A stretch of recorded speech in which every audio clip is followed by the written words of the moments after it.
Hello everyone. Just a short video today on a question Catholics sometimes get asked. Namely, why do you keep Jesus on the cross? Don't you know he is risen from the dead?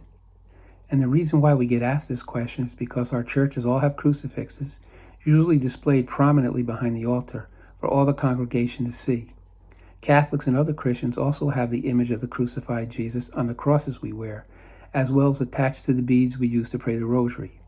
And believe it or not, there are Christians who are not Catholic that do pray the rosary. Just so it's clear for everyone, a cross with the image of the crucified Jesus on it is referred to a crucifix, while a cross without the figure of Jesus on it is simply referred to as a cross. Now, back to the question at hand. In 1 Corinthians chapter 1, verses 22 to 23, St. Paul states, "For Jews demand signs and Greeks seek wisdom. We preach Christ crucified, a stumbling block to Jews and folly to Gentiles."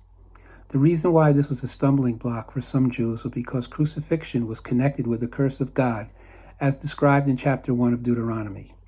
But St. Paul addresses this apparent stumbling block in Galatians chapter 3, verse 13, where he insists that Christ endured the curse of death so that both Israel and the Gentiles could be blessed with new life.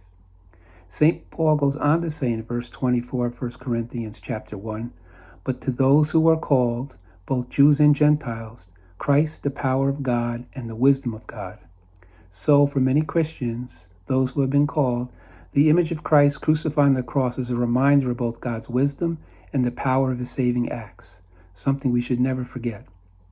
Now we also keep the image of Jesus on the cross to remind us of our sins, because, truth be told, it is our sins that put Christ on that cross, and that's something we should also never forget.